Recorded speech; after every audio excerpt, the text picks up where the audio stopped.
ADGP Chandrashekhar ವಿರುದ್ಧ HDK ಆರೋಪ ವಿಚಾರಕ್ಕೆ ಸಂಬಂಧಪಟ್ಟಂತೆ ಪತ್ರಿಕಾ ಪ್ರಕಟಣೆ ಮೂಲಕ ಎಡಿಜಿಪಿ ಚಂದ್ರಶೇಖರ್ ಖಂಡನೆಯನ್ನ ವ್ಯಕ್ತಪಡಿಸಿದ್ದಾರೆ. ನನ್ನ ವಿರುದ್ಧ ದುರುದ್ದೇಶಪೂರಿತ ಹೇಳಿಕೆಯನ್ನ ನೀಡಿದ್ದಾರೆ. ಎಡಿಜಿಪಿ ಚಂದ್ರಶೇಖರ್ ವಿರುದ್ಧ ಎಚ್ಡಿಕೆ ಅವರು ಆರೋಪವನ್ನ ಮಾಡಿದ್ರು.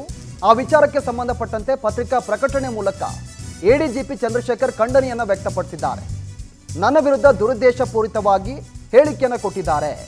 ಬೆದರಿಕೆ ಹಾಕುವ, ಕರ್ತವ್ಯ ನಿರ್ವಹಿಸದಂತೆ ಮಾಡ್ತಿದ್ದಾರೆ. ಅಧಿಕಾರಿಗಳ ಮನಸ್ಸಿನಲ್ಲಿ ಭಯ ಮೂಡಿಸುವ ಉದ್ದೇಶವಿದು. ಈ ರೀತಿಯ ಹೇಳಿಕೆ ಎಷ್ಟೇ ಪ್ರಭಾವಿಯಾಗಿರಲಿ ಆರೋಪಿ ಅಷ್ಟೇ. ಇಂತಹ ಆರೋಪ ಬೆದರಿಕೆಗಳಿಗೆ ನಾವು ಹೆದರಲ್ಲ. SIT ಮುಖ್ಯಸ್ಥನಾಗಿ ನಾನು ಭಯ ಪಡಲ್ಲ. ಇಂತಹ ಹೇಳಿಕೆಗೆ ನಿಷ್ಪಕ್ಷಪಾತವಾಗಿ ನಾನು ಕರ್ತವ್ಯವನ್ನು ನಿರ್ವಹಿಸ್ತಾ ಇದ್ದೇನೆ.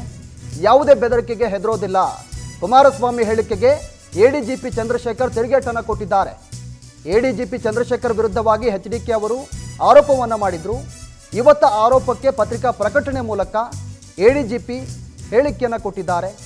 ಪತ್ರಿಕಾ ಪ್ರಕಟಣೆ ಮೂಲಕ ತಿರುಗೇಟನ್ನು ಕೊಟ್ಟಿದ್ದಾರೆ. ಬೆದರಿಕೆ ಹಾಕುವ ಮತ್ತು ಕರ್ತವ್ಯ ನಿರ್ವಹಿಸದಂತೆ ಮಾಡ್ತಿದ್ದಾರೆ. ಅಧಿಕಾರಿಗಳ ಮನಸ್ಸಿನಲ್ಲಿ ಈ ರೀತಿಯಾದಂತಹ ಹೇಳಿಕೆಯನ್ನು ಕೊಟ್ಟು ಬೆದರಿಕೆಯನ್ನು ಮತ್ತು ಭಯವನ್ನು ಮೂಡಿಸ್ತಾ ಇದ್ದಾರೆ. ಎಷ್ಟೇ ಪ್ರಭಾವಿಯಾಗಿರಲಿ ಆರೋಪಿ ಅಷ್ಟೇ. ಇಂತಹ ಆರೋಪ ಬೆದರಿಕೆಗಳಿಗೆ ನಾವು ಹೆದರಲ್ಲ. SIT ಮುಖ್ಯಸ್ಥನಾಗಿ ನಾನು ಭಯ ಪಡಲ್ಲ ಯಾವುದೇ ವಿಚಾರಕ್ಕೂ. ಪತ್ರಿಕಾ ಪ್ರಕಟಣೆಯನ್ನು ನೋಡ್ತಾ ಇದ್ದೀರಾ. ಪತ್ರಿಕಾ ಪ್ರಕಟಣೆಯನ್ನು ಹೊರಡಿಸಿ ತಿರುಗೇಟನ್ನು ಕೊಟ್ಟಿದ್ದಾರೆ HDK ಹೇಳಿಕೆ ವಿಚಾರಕ್ಕೆ ಸಂಬಂಧಪಟ್ಟಂತೆ.